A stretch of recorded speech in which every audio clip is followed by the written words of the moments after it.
आता जवळजवळ 80% रिकवर जाणार असं तुझ्या आपण जे लाल डाग पडले दुखलं शिकून घेऊ. जसं एखादं फोर व्हीलर आहे बरोबर, आपण रेग्युलर कंटिन्यू गाडी चालवते, मोठा खड्डा येतोय, खड्ड्याचं गाडी आदळल्यानंतर लगेच अलार्मिंग बिघडतं पण चाक नाही कसं तसं कधीतरी तुमच्याकडनं हाताला झटका बसला असेल, वजन उचललं असेल, हाता पडले असेल, त्यावेळेस इथली जी याची सेटिंग आहे ती बिघडली गेली. पण सेटिंग बिघडल्या लगेच तिथला जो पार्ट आहे तो घासला जात नाही, त्यामुळे त्याला त्याच्यानंतर 2 ते 3 महिने 5 महिने जाऊन द्यावं लागतं. त्याच्यानंतर तो प्रॉब्लेम नंतर जसं जसं बॉलच्या वरचं जे कार्टिलेज आहे ते घसलं जातं तसं तो त्रास तुम्हाला नंतर जाणवतो.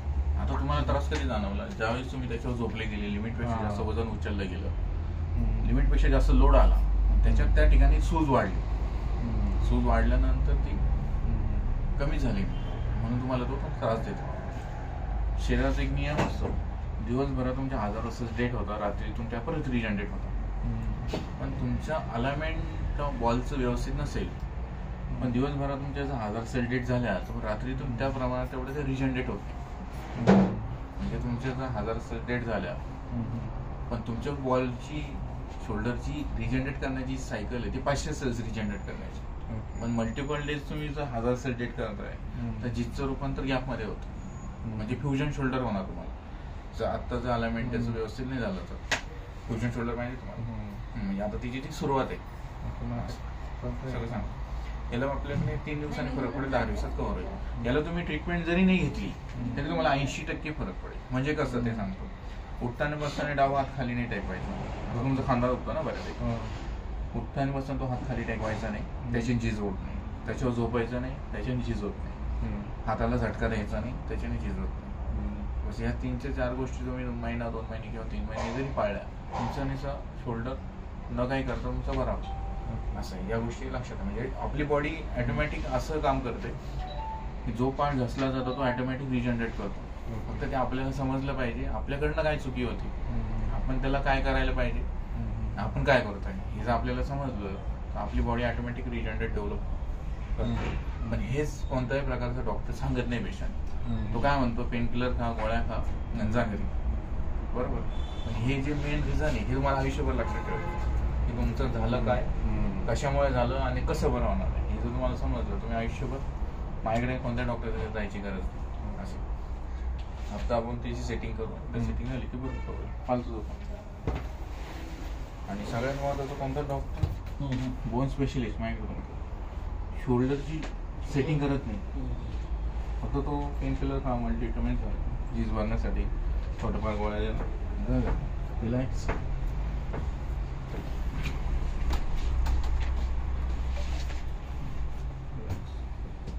इकडं म्हणतो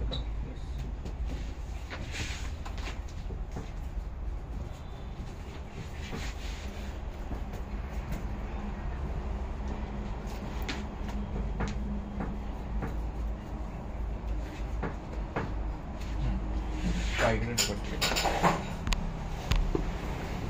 डोकं इकडे पाडा, डोकं तिकडे पाडा.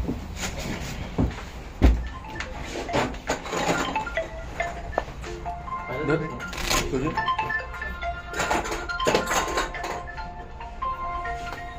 हॅलो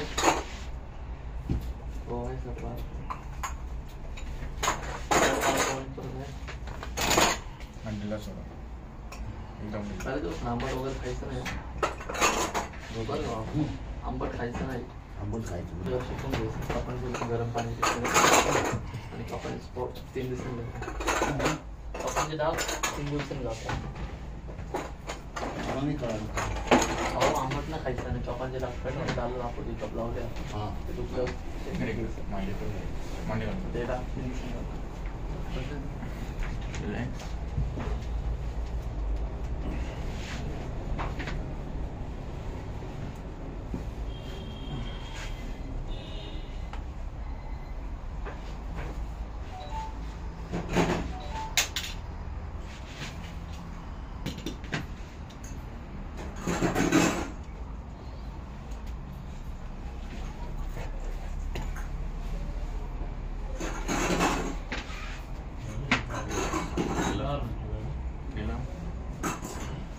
ढिला ढिला ढिला.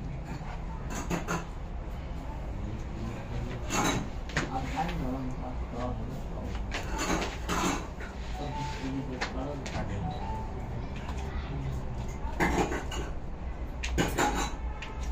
आता पुढं दुखतो म्हणजे मांडलं होतं मग कसं दुखायचं आता कसं हो काय झालं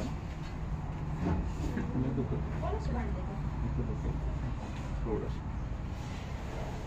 तिची सेटिंग बिघडली अजून बाकी काय करतो मांडी घाला तिकडे तुझ्या आता जवळ हे तुम्हाला तेच जे सांगितलं अलाइनमेंट कसं बिघडतं 99% डॉक्टर अलाइनमेंट बिघडते तेच रिकवर करत नाही. आता जी बाकीची जे 10 ते 20% झीज आहे तुमची ती ऑटोमॅटिक सेल्स रिजनरेट बॉडी करणार असं शोल्डर मग